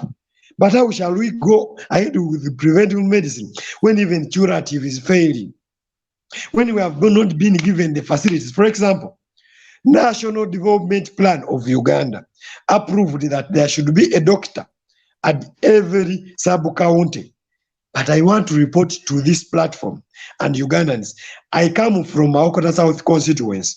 We don't have any government doctor, not even one. We have 5 sub-counties, not even one. Yet, a sub-county is supposed to have a health center form. Health center form is supposed to have a minimum of 4 doctors. For us, we have an MOP being paid over 40 million. We have a lot of counselors. We have cow, we have RDC, we have GISO, we have, name it. And the positions of those political positions are increasing every day. But my friend, not one doctor has been deployed. That constituency is close to Kampala. What is happening in Iki? What is happening in Kanomoja now? What is in Moroto? What is in West Nile? If a constituency close to Kampala is being given no priority. You get? Right. These are the things we are putting across. Our people should wake up and demand, like Dr. Brian put it. For us, we have raised, how can I say it in Uganda? The time is now. You get? We have taken the lead, but the time is now for the villagers to go to their chairman, tell them, chairman, we want to see you speak about this issue. It is us who go to these hospitals where doctors serve. We want to see you telling government to bring our doctor. We have heard from Dr. Mirembe, we are supposed to have a doctor. Where is our doctor? We need this doctor to come and meet us. Then the people should hold parish meetings on this matter. People should hold county council, sub-county meetings on this matter to demand government to act. People should hold these meetings at constituency, at the national, regional levels. It's not an issue of doctors. Doctors are just taking a lead. So we are awakening every stakeholder, every common Ugandan, especially because you guys, Baba Minister, hey, Bali Nyakanyonyi. Let me tell you, we have seen last year, 2 weeks I think ago, a doctor died. Didn't have ICU facility up in northern Uganda. Died of COVID. A doctor. So, hey, for you common Uganda, I don't know what will happen. A doctor. Senior doctor in this case. Very senior. You get? Died. So the issue is not doctors. Uganda should, government and its operative propagandist are vulgarizing this debate to be a doctor salary issue. Never. Doctor salary is just less than 0.1% of the issue. The issue is a sick, ailing healthcare system. Right. That we want sorted and all of us shall be happy, doctors will be happy, patients will be happy, you know, and we shall serve. Personally, I want to serve as a doctor, but not in this ailing system. Thank you very much. Thank you so Yes. much, Dr. Mirembe. Yeah, please proceed, Dr. Brian. Yeah, me, I just want to put it clear that those people who are saying that doctors should engage in other businesses to make money, this strike is not for necessarily money. One day you'll get an accident and you'll land in a government hospital. Tujja kutunuulira ofe nga tulaba tulina gloves tetulina byakukozesebwa. Kyetulwanirira tulwanirira bannayuganda, tetuli kulwanirira abasawo. We are doing this for the better of our country, not for just doctors only. And I want to say that we are grateful for the media houses that have supported us. But as you can see, it is so unfortunate that a doctor is the Minister of Information, ICT, and is the one behind, again, telling UCC to regulate some of these things. Doctors, this doctor's strike is something which is very essential. The public needs to know that there is something going on. We have a problem that needs to be solved. But these people are trying to hide it from us. We saw recently Dr. Chris Bariomusi. He's very arrogant. He just comes up openly and starts speaking very irritable words. But I want to assure Ugandans that those people who speak those words, Bariomusi will step on an aeroplane, go to China, go to India, go to Germany, go to USA, UK, and your taxpayer will be used to treat him. For you will continue suffering here, no drugs. We send you to the pharmacy, they tell you the drug is for 500,000, and what you dying when you don't have that money. So the time is now. People need to pressurize their leaders. As my colleague Dr. Mirembe said, these sub-counties don't have doctors. But each sub-county is supposed to have a doctor very available. But these people, they are not there. Why are they not there? Parliament will wake up one day in the morning and pass 200 million. That money is passed for an MP to buy a vehicle. And I want to clearly categorically state that we don't have a sick nation. Our nation is not crippled. The problem is our leaders. They are sick. They are very sick. Those leaders are very depressed. They don't respect the Ugandans. They are just thinking about themselves. They are self-centered. They want to eat your taxpayer, and then for you suffer. Yet tomorrow again, your child who you've left on earth will also suffer, paying the same taxpayer, and they will keep eating. We are saying no, enough is enough. Let them improve the health sector. We are tired of these things of a vehicle comes and parks in the hospital, and then at the end of the day, they tell you there are no drugs in the hospital. This is so surprising, very shocking. And we are also tired of this situation in the country. It is very, very, very bad. Imagine a patient coming, and then all you have to tell them is, Munagi, I just have to escort you into the other life. We have so many patients who need ICUs. It is not only COVID patients, it's not only those ones who get accidents, but there are people who come, someone has been having his cancer for quite some time, comes and needs an ICU. And then the best you can tell them is that, oh, please, we are sorry, but we don't have ICU for you. We are going to put you on oxygen and we maintain you until you will be alive. 2 days later, the person is dead. And yet the ICU, they keep just putting in politics that we have ICU in this regional. No, we are tired of this situation. This situation is really bad. People are suffering. This health system is very, very, very bad.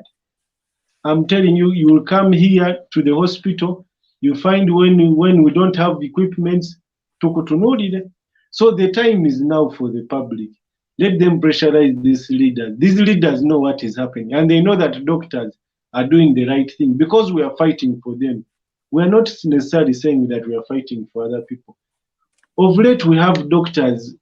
We had the Minister of Primary Healthcare, Margaret Muhanga. She came out openly and said that what if these doctors got COVID from outside the hospital?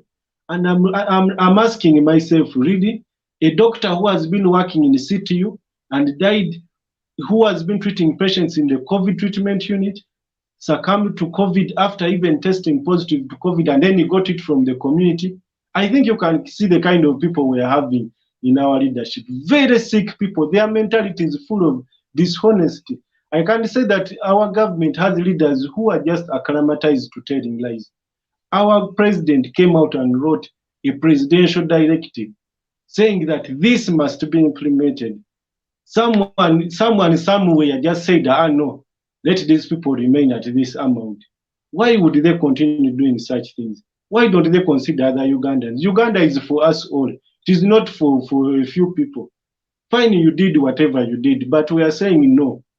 You've served your time, you've amalgamated enough wealth, you have so much at your predisposal.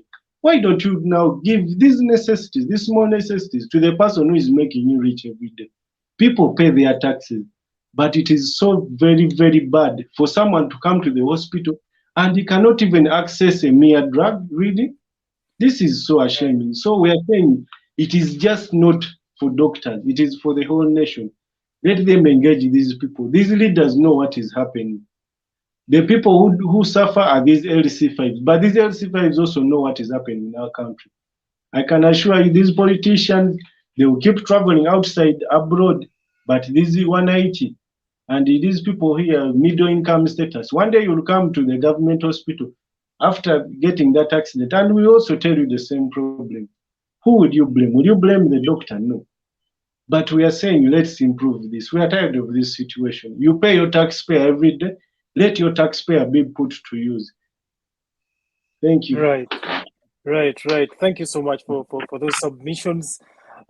It's very difficult listening to these conversations. And I've been following this conversation. I know that dialogue is, you're trying to create some kind of dialogue between the National Executive Committee, I think, for UMA and the government of Uganda. But there seems to be some kind of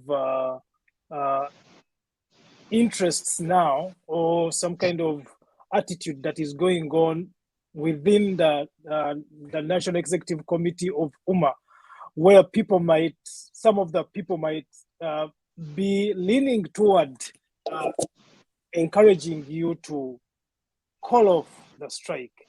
And I say that because of this video that I'm going to share. I want you to give me what you guys, your thoughts are regarding this video. Just a moment. This is one of the other doctors that has been... Omanek, 2021-2023. As doctors, we decided to go for an industrial action because over the years, we have had concerns, legit concerns, which, however, have been addressed with promises after false promises, after written directives which have never been obeyed, after more false promises. And we said, enough is enough. We are going to sit down till the government looks for the resources which it has always successfully looked for to address other less pressing concerns which we are all aware of. Till the government addresses our concerns, we are not going back to work, is what we agreed. Now I'm seeing you, our neck, suddenly trying to bend and pushing us towards accepting more letters, accepting more promises. You people, the past lots of doctors probably were bewitched. Umanek 2021-2023. The doctors of this generation are not bewitched. We are not accepting more letters. We are not accepting promises. We want tangible, the word is tangible, deliverables. As we discussed, tangible deliverables is the word. Anything other than that, we don't want to talk about it. If you dare, and I repeat myself, if you dare call for a GA, and you try to convince us to get back to work, based on more promises as you wrote in your letter, we are going to vote you out in that very GA. Not that word. We are going to call for a vote of no confidence in you in that very GA. We voted you to serve our needs, to serve our purposes, to promote the cause of a doctor. Anything contrary to that, prepare for thunder. We don't want more promises. All right, all right. We do not want more promises. That is Dr. Mark Muyanga. He was sending a message to the current NEC. What's going on? How are the conversations unfolding between NEC and the government of Uganda? Dr. Milembe. Yeah, thank you very much, Henry. And of course, Mark, for that message. It was a turning point, I must say. But before I go to that, I want to comment on the issue of the development partners that you mentioned. For starters, since we have been categorized beggars must thank those who have empathy on them, support them. So I want to thank the development partners for having interest to support Ugandans. But of course, I want to make it clear that where their support, their donations are directed, most of us who are supposed to be beneficiaries, we don't get the donations. And when I say us, I mean the common Ugandan. Several of their money has disappeared in air, thin air. Money for buying equipment, thin air. Money for supporting hospital construction, thin air. We have had several loans, but for the loans, I want to let them know. They give us the loans on their own risk. When the generation takes charge, shall not pay those loans. Because of one reason. The loans have not been put to the use of us. Our children are going to pay those loans. We may not be willing, by the way, to pay them. So those who are giving careless loans to government should be able to give loans when they are also going to be able to follow up where the money is going to be spent. So that done, I want to thank those who have donated the vaccines to this country. We have had now, we are getting a good, remarkable cover vaccination, but cut us off the donors who have given us vaccines. For us as doctors, we are proud of them, but it is sad still on our side that money was passed to buy vaccines for Ugandans, but we don't know where those vaccines are up to now. Government every day is saying Ugandans are not vaccinating, but actually Ugandans want to vaccinate. But we don't know where those drugs or those vaccines in particular are. So going back on the issue of the video, it is also true that some NEC members had even officially started posting how they are ending the instruction, when actually literally nothing had changed from status quo from 2017. But some paperwork had been written by actually the Prime Minister, yet 2017 paperwork was written by the President. Paperwork which didn't have timeline, nothing tangible except rhetoric of repeating the same things. But for example, in particular, Chairperson Welfare of UMA was bringing that on board, and several other people would NEC. I will not accuse them because probably I don't have evidence of brown envelopes. But I must say they had given up. But of course, for us, they were to once the being red doctors, the affected doctors, we were not willing to go to be under category mediocres. When we decide to do something, we are serious. Because as for the matter of fact, this country, when students finish senior 6, they pick cream, they are cream to go to medical school. Then they pick the next cluster to go to engineering, to go to other courses.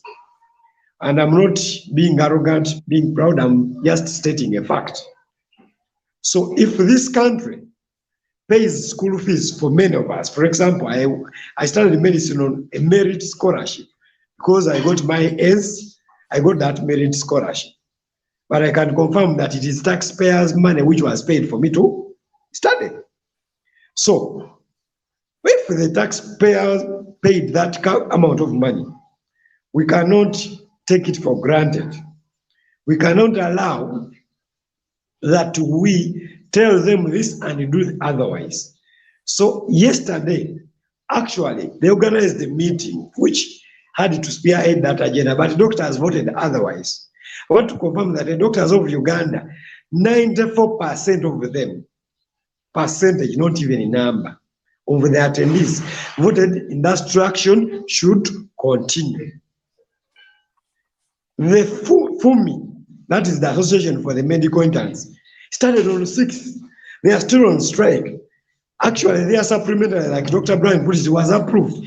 But we want to first make sure that that money is at Ministry of Health, a vote there. We were sure. Because these guys, they're being beaten. These guys can't dress well on words.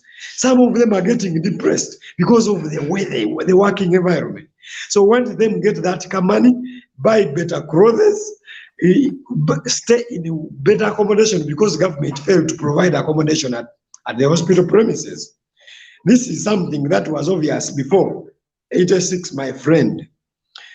The moment you are an intern doctor in 86 and below, you could get a house, 2-bedroom house, a maid, being paid a good salary, have a paid leave. You get paid leave. Yeah. Go to Maction Falls, go to Elizabeth, tour the entire country, finish, get that car. My friend, all those things perished. Where did they go? That time, presidents, ministers were being treated in Mulago. That means they cared enough because they could know that when they get sick, they are also candidates to the same system. But now, let me tell you, Henry, if I became president of this country, the first decree I would pass, no government official should be treated from outside this country. Decree, I would not wait for a parliament act. The act would be worked on later. No one, everyone, if you are MP Abim, you will be treated in those areas of Abim, in the hospitals in Abim. If you are MP Iki district and you treated there, don't come to the national referral. And unless technically the doctor is referring you to the national referral. Diseases, how the national referral treats even malaria? Why? Because there is no system for what, like some artist put it. You get the CT scans of Abim should be in Abim. Yes, these things are serious, by the way. To second names are very serious. I know. We want healthcare system to be regionalized, decentralized, with quality, accessibility, affordability. You get quality of care is important. These things of transporting someone from West Nile to Mulago in an ambulance, labeled ambulance, when it doesn't have a capacity to be an ambulance, when it doesn't have oxygen, doesn't have a trained, well-trained, well-facilitated, motivated nurse, good driver. They are for 20th century, we're in 21st century. They ended a long time. They are still with us here. For us, we are saying, as the doctors of this generation, they should end. We are not allowing it to work under these circumstances. This government should show total commitment, not in paper. Papers are accompaniments. You get, if you go to take a course meal You take that matoke, that cassava, that potato and everything. Then you get some pineapples and watermelon and slices of orange. Those are, even if they are not there, you eat the food and get satisfied. Not that peppers now are in the position of dessert. The main course meal we want is a budget has been approved. It's a vote at National Medical Store. Medical supplies are going to be increased. CT scans, for starters, at least regionally, their budget has been approved, procured. You get? The company has been contracted to procure, given money. Then we can go back to work and wait for them to reach and install. For example, Mbarara General Hospital has a CT scan, but it works very occasionally. Very occasionally. And I can tell you, it's because one of the reasons is the corruption, that some private entrepreneur has a CT scan somewhere. You get? Right. You need those great clients. These issues are known by these leaders, like Brian has put it, the leaders, we have a sick in the head. Yes, I've used the word S-I-C-K, not even thick, because they just downplay their intelligence. I don't want to believe we have unintelligent leaders, but their morality is sick. There is some leader who are saying, you see the good thing, the consultants are not striking. And he's lying, the consultants are not working. But that leader doesn't know that the person who treats the common person is the intern doctor, then the general practitioner. Those ones, when things are not going well, they make a phone call, they consult the consultant. That's why they are called the consultants. They don't just touch patients anyhow, my friend. So some minister, I want actually a debate. If you could invite that lady, she should be able to come and tell us what is primary health care. Because it seems she even technically doesn't know what primary health care means. You get? So our leaders should get to the task. If they have made mistakes, it's time they come up and apologize to us, the common people. After apologizing to us, they start doing the right things. They should apologize, actually, some of these leaders, for mismanaging our life. Because when we are not alive, we are not going to pay tax anyway. You get? We are not going to pay tax. The time is now for us to act and make healthcare a priority, and then reset the agenda for this country. This is a beautiful country that deserves better leadership. It will grow economically, socially, and all other aspects. Right. A lot of things have been spoken. There's a lot that needs to be dissected and interrogated in some of the submissions that you're making here. I will be very happy to invite that honorable minister to come and address some of the questions that you have posed. Hopefully, they will have the courage to actually come to some of these platforms. As you know, our platform is very impartial, but it's also very straightforward, and we do ask the tough questions. So some people may not be as encouraged to attend such a platform. Dr. Brian, your thoughts regarding Dr. Mirembe's submission? What I think about what Dr. Mirembe said, yeah, there are some people who, of course, we as doctors, we consider ourselves as a noble profession. No one would want to go on strike. But the circumstances have forced us to go on strike. And we don't know whether those UMA guys were given those brown envelopes. You know, we're in a nation whereby someone is used to just giving people envelopes. Imagine giving people tax, your taxpayer, they're giving it to someone in a brown envelope. Imagine. So we are tired of these things of people being enticed.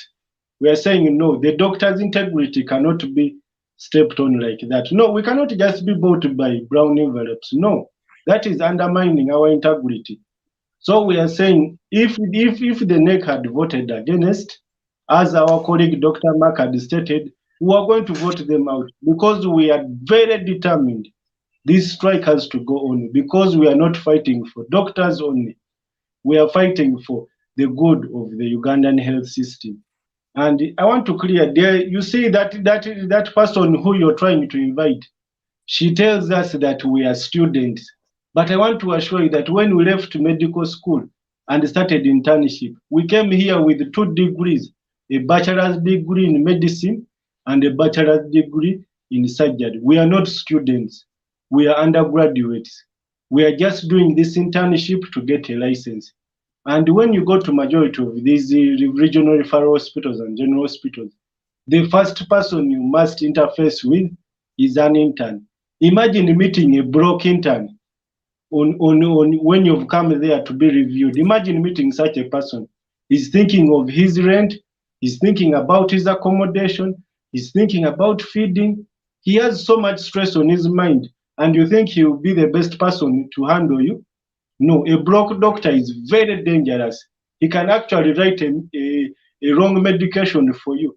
And that's how patient dies sometimes because of such small mistakes. Someone comes, he's tired, he's frustrated, he's thinking of so many things. He doesn't have what to eat tomorrow. He's not sure of his future of tomorrow. We have seen our colleagues here. Interns are choking on debts.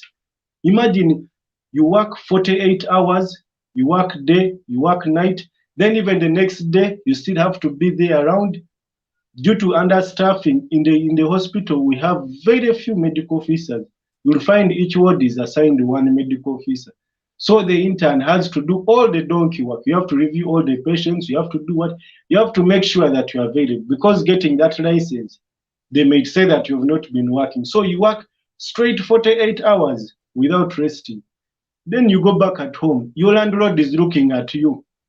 You're just there wondering, where will I get this money? And you know, this government is also funny. They developed a system of paying after 3 months. Some people even take up, they are given up to 6 months without getting anything. And then you're asking yourself, really, which kind of government is this? How do they expect someone to survive without no salary for 3 months, for 6 months?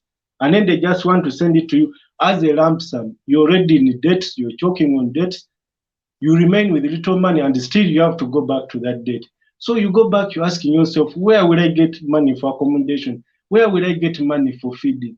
All that is on your mind. We the interns, we have been in the first line, the first liners actually, in the management of COVID, because most of these COVID patients were passing through the accident and emergency. They weren't going straight to the wards.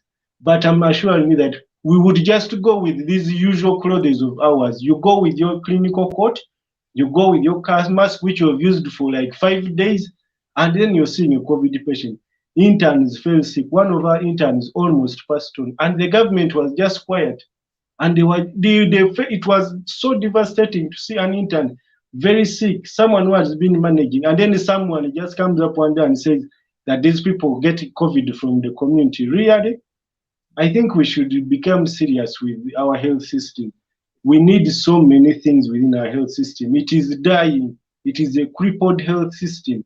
We need so much to be implemented. We are grateful that the supplementary has been passed, but we know this bureaucracy of our leaders. They are used to this habit of ping-ponging us around. They like to tell lies, and they are used to telling lies. It is part of them, because simply they will get money. But we are saying this is enough. We are tired of all this. We want a better health system. We are tired of MPs going outside Uganda. Recently, the Speaker of Parliament, he has not been in the country for quite some time. He has been getting medication from India. And then these are the people we voted into Parliament, people who are so inconsiderate about their own population. We are saying no. This money is for us all. Let them improve the health systems within our country. Let them be referred to Muragoso, so that they Right. We might have lost Dr. Brian, perhaps due to internet or anything else. But Dr. Mirembe, you have heard what Dr. Brian has said. Before we wrap up, we have about 10 minutes. before we wrap up, I would like us to delve into the issue of the Omicron variant. But before we delve into the issue of the Omicron variant, which has become a terror now, not just to African countries, specifically Southern African countries, including South Africa, Zimbabwe, Eswatini, Namibia, and a few others. We had a doctor from Nigeria speak to this scourge. Let me play her video, and I would like you to respond to that and specifically address how the governments in the diaspora, specifically governments in the US, Canada, and many countries within Europe have responded to the Omicron virus or variant. Just a moment. I'm pleased to say that joining me now live from Abuja is the co-chair of the African Union's Vaccine Delivery Alliance, Dr. Ayowade Alakija. Dr. Alakija, thank you for your time. Do you feel that this was inevitable in some way? Thank you, Philippa. It was absolutely inevitable. And may I say firstly that had the first SARS-CoV virus, the one that was first identified in China last year, originated in Africa, it is now clear that the world would have locked us away and thrown away the key. There would have been no urgency to develop vaccines because it would have been expendable. Africa would have become known as the continent of COVID. What is going on right now is inevitable. It's as a result of the world's failure to vaccinate in an equitable, urgent, and speedy manner. It is as a result of hoarding by high-income countries of the world. And quite frankly, it is unacceptable. These travel bans are based in politics and not in science. It is wrong. I hear your anger about the immediate reaction and about the lack of action beforehand. Yeah, absolutely. I mean, let's just hope this is a dress rehearsal that we're seeing right now with the Omicron variant and not the main event. The science, we don't know yet. What we can say about COVID, what we can say about this current variant is the best thing that we know is that we don't know. So this is hopefully a dress rehearsal. But because until everyone is vaccinated, no one is safe. But what exactly is the global playbook on this? What are we planning to do? Are we just planning to act politically, knee-jerk reaction, so that we can satisfy those people within our countries, that we're keeping those, those unvaccinated Africans out? Why are the Africans unvaccinated? It's an outrage because we knew we were going to get here. We knew this is where the hoarding, the lack of IP waivers, the lack of cooperation on sharing tech and sharing know-how. We knew this is a crossroads that it was going to bring us to. It was going to bring us to a variant. It was going to bring us to more dangerous variants. Why are we acting surprised? Why are we locking away Africa when this virus is already on 3 continents? Nobody's locking away Belgium. Nobody's locking away Israel. Why are we locking away Africa? It is wrong, and it is also time that our African leaders stand up and they find their voice. African leadership need to sit up in this moment. Our presidents need to wake up in this moment and realize that this is not business as usual. Their continent is at stake. Our lives are at stake, and we cannot allow the world to do this to us. You compared the situation now to the situation when the virus came out of Wuhan, came out of China. And if there'd been an instant lockdown and a travel lockdown, we'd be talking about a different pandemic. So the instant reaction is surely something has to be done in the very short term to try to stop the spread of the virus, this variant.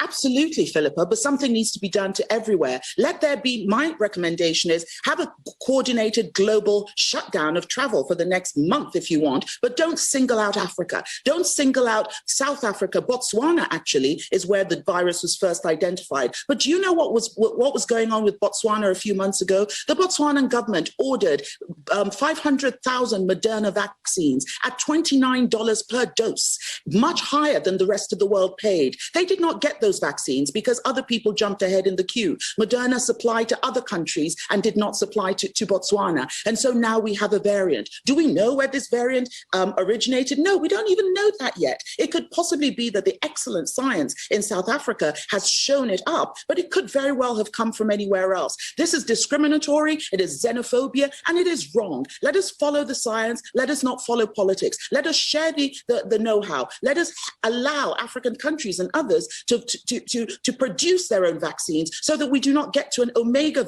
variant, which we cannot absolutely control. Dr. Alakiju, we have to leave it there. Really important. All right. You have had the sentiments of the doctor. One very interesting theme that comes up in that conversation is that the African leadership seems to not have its voice on the international level. Yet when we go on the ground, on the local ground, they are also not acting. The example of Uganda, that the leadership in Uganda is neglecting the very people who are supposed to take care of the health of the nation, the doctors, the medical interns, the nurses. The fact that the leadership in Uganda has not taken a keen interest in taking care of your welfare. What do you have to say about this? First, about the Omicron virus, the leadership that, as they talk about it, but most especially, how the diaspora or the people in the global north have responded. The governments of Canada, where I live, where I am a citizen, the governments of the US, the governments of Europe. Because right now in Canada, we have been slapped with restrictions that people who are traveling to Africa, or the people who are traveling to Africa or elsewhere other than the US, have to quarantine when they come back. They have to get tested right away, but they also have to quarantine until their tests show that they are negative. Of course, many people here who haven't vaccinated are being kept away from all public events. They cannot access restaurants. They cannot access education or lectures if they are university students. They cannot access sports events or other social events. Now, I know you are in Uganda. I know you are doctors. You're going through this phase of opening the eyes of the leaders in Uganda. Of course, you cannot do proper research when you're in an industrial action. You cannot respond to an emergency pandemic like the Omicron variant. What are your thoughts, given the video we just saw, but also what is on the ground in Uganda in regard to the Omicron variant? How are you going to be able to detect such a thing when you're on an industrial action? I'll start with the senior doctor, Mirembe. Unmute yourself. Yes. Oh, thank you very much, Henry, for bringing up this topic at such a time when actually it's very important to discuss it and have a conversation that is constructive. When you hear the lady speak, she is speaking her heart. She is speaking out of the fact that the leaders of this continent, of the countries where we live, are like compromised people. If they are not compromised, they don't care about the populations that they lead, or they have other priorities other than the life and health care of the populations where they live. Henry, for starters, how many vaccination plants do we have in East Africa? How many do we have in Africa? A whole continent. COVID is not yesterday, it is 2 years plus. So by mere fact that we have an African Union and several other coalition of organizations pretending to be for us, leading us to a better Africa, a better Uganda in particular.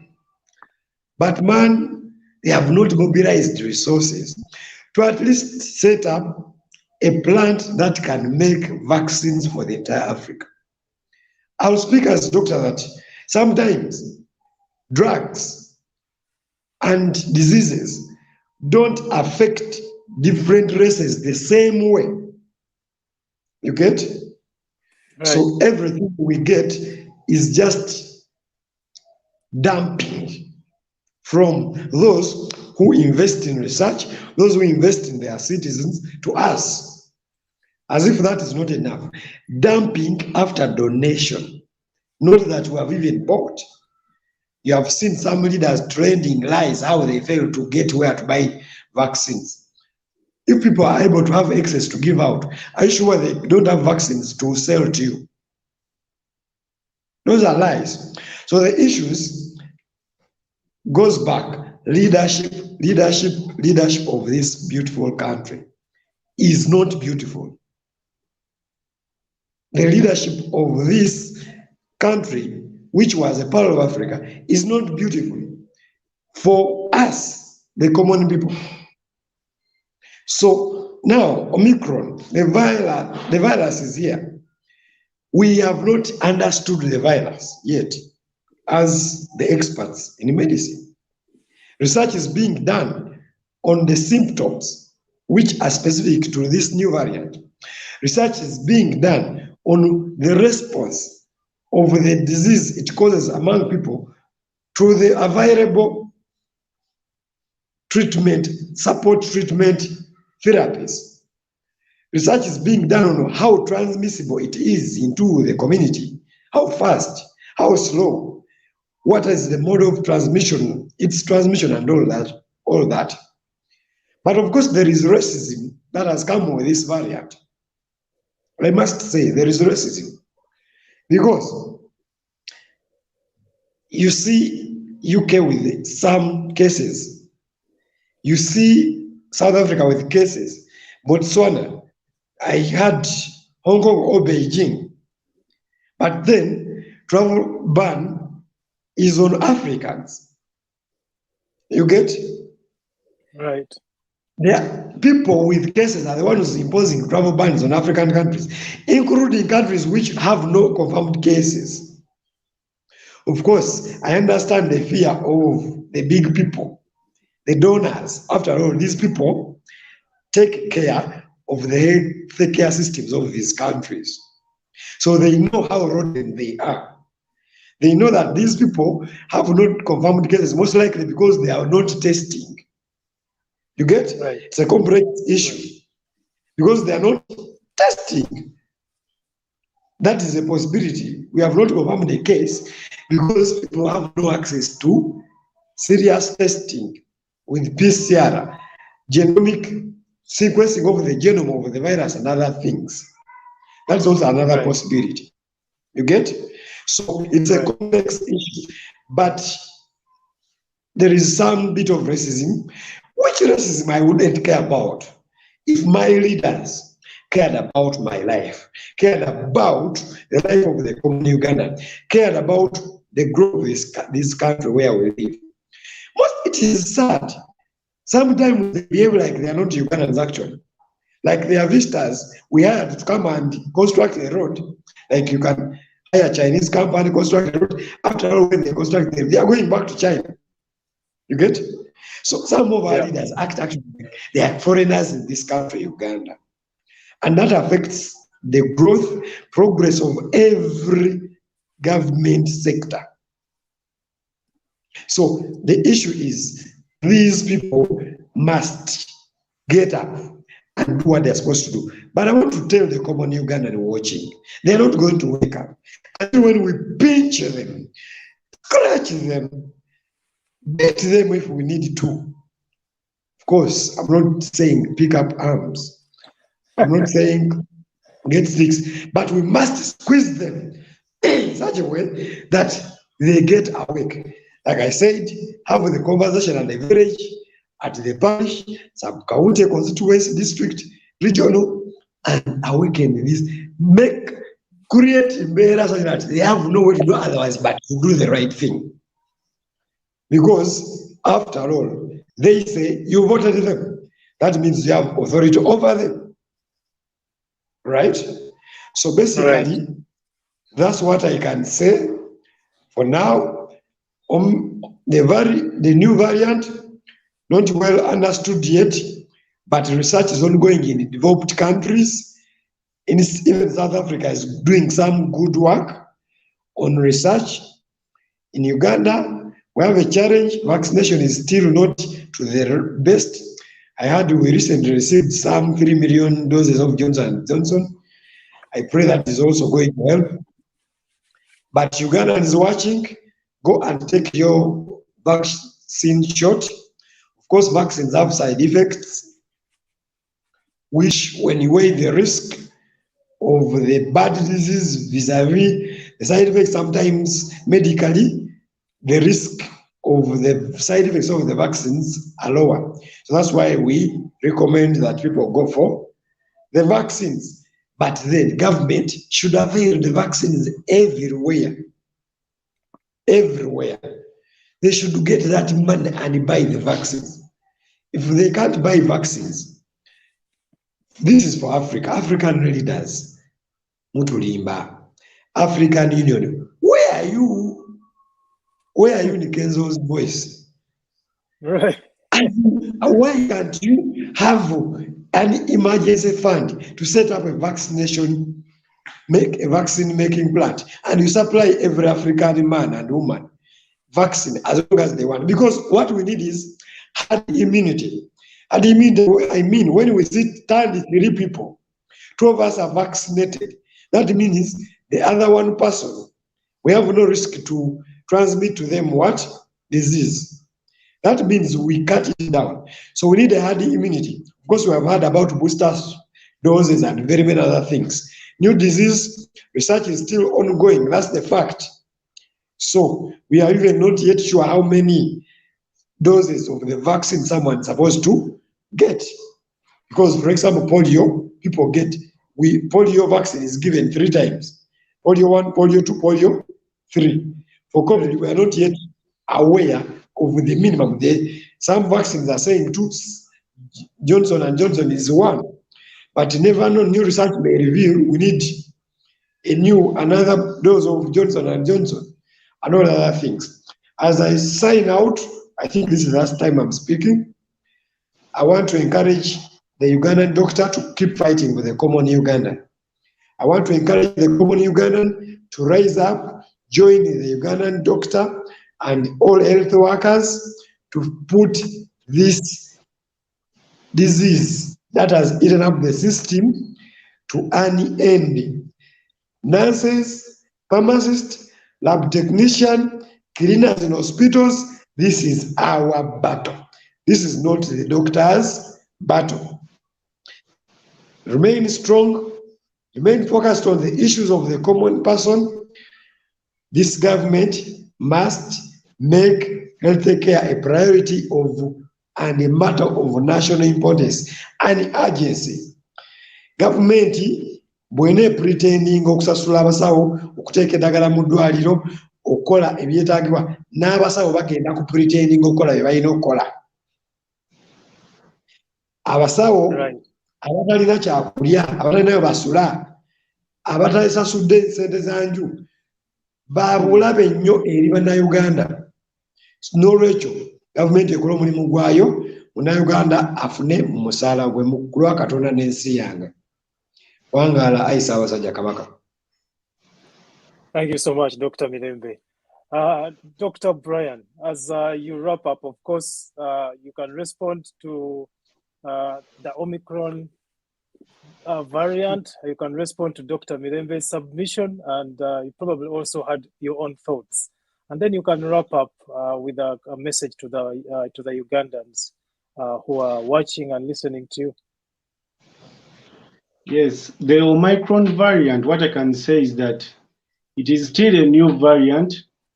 which is still under study. We don't know so much about it. But however, the cases that have been reported in South Africa have been only mild cases and they have been treated. But however, this should be an awakening to the African leaders and Africa at large, because we have seen a lot of politics, a lot of racism, and a lot of bureaucracy around this COVID thing. We have realized that Africans are being distanced in this world. This world, they are considering us as small people. I think it is time for Africa to wake up. We need our own CDC. We need our own innovators within Africa. It is time to empower Africans to start living independently. We should start distancing ourselves from this thing of getting aid from outside Africa. No, we are saying these things are not working. These people are just using it as a way of controlling us. If we can recall, in the previous COVID, actually in the first wave, when the vaccine was coming out, they told us that clearly it is for payment. And we saw what happened in the previous wave. Africans were the first people who were distanced from all these things, and they were saying they were not going to give it to us because we have to pay money. And it's not until the World Health Organization came out and said, no, this is being unfair. That's when they had to start giving us donations. But we have seen this, there is a lot of bureaucracy in this COVID thing.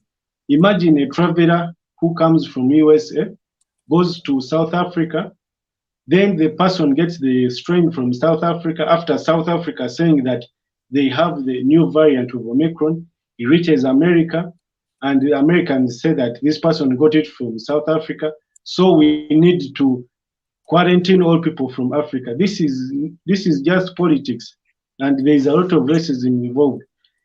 I'm aware that in America, the first case was a traveler. The second case was an isolated case in New York, where the person had gone to a convention center and there were a lot of people gathered there.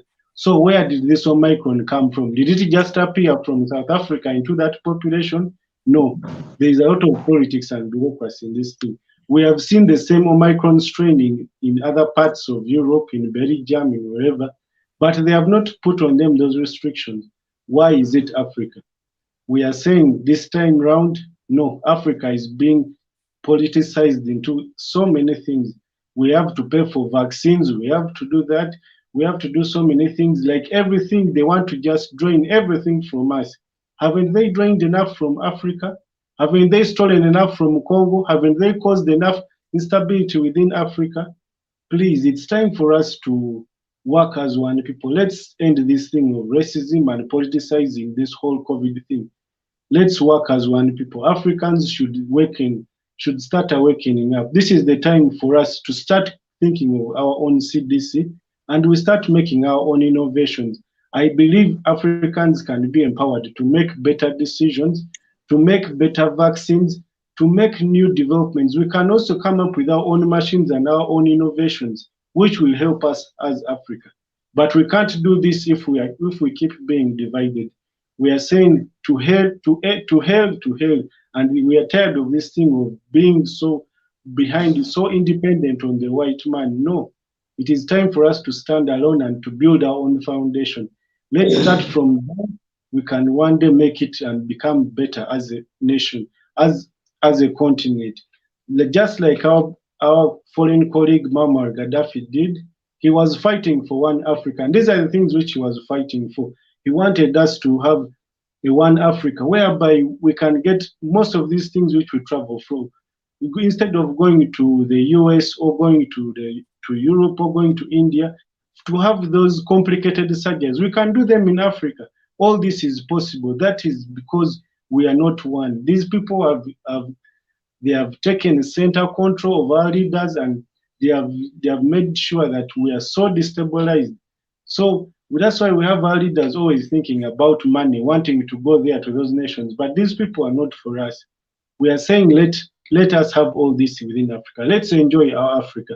Africa is a blessed nation. We have so many things that can help us to become better. These people got those same things they used to build those cities, to build those vehicles. They got them from Africa. So we can make use of our own limited resources and make something better for our continent. That's my submission about the current thing of the Omicron. And what I humbly appeal to Ugandans is that we are sorry that we had to take this drastic measure of a strike. It was not in our intention, and doctors really do not wish to do such.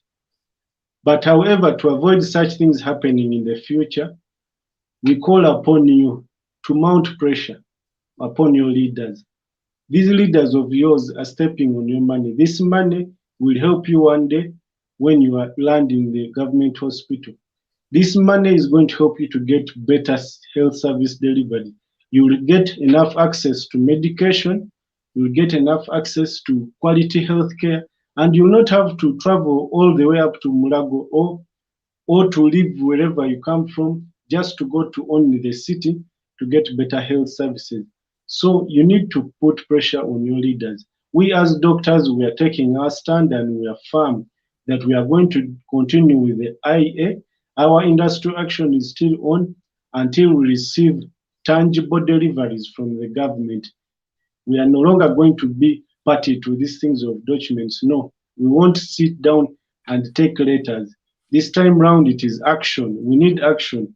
They need to implement whatever they had written. That is the only time then we shall call the strike off, because we fight for you Ugandans. I say this for God and my country. All right, thank you so much. This has been a very enlightening conversation. I do want to thank each and everyone who has been following us. Gwatugoberera abakugambye engeri gy'olina okuyambamu abasawo baffe okulaba nti no action eno egenda mu maaso okubeera nti eyamba eggwanga lyonna. Nkusaba abo batonna bakumaliriza osubscribing ku YouTube Henry Sally osobola tugobereranga ku conversation zonna ze tubeera nazo, omanye biki ebigenda mu maaso mu ggwanga. We have conversations, contemporary political conversations about the state of the nation of Uganda. We respectfully have disagreements in how certain services should be delivered to the people, how leadership should be approached. What are some of the approaches that leaders should take in serving the people of Uganda? We invite each and everyone who has something to say. We do not discriminate against anyone's idea. We are an inclusive platform. We are the state of the nation. These conversations are sponsored by the University of Toronto Affinity Partners and Paramount Education through the African Alumni Association of the University of Toronto. I'd like to thank each and every one of you who has been following us and thank you for your support during this very trying time. Have a great weekend. I would like to continue, but I can't continue beyond what has already been shared. Thank you so much. Happy Sunday. This is the state of the nation. Ibifa Mugwanga. We are deliberate, we are reasonable, we are uncensored. The state of the nation with Henry Sally.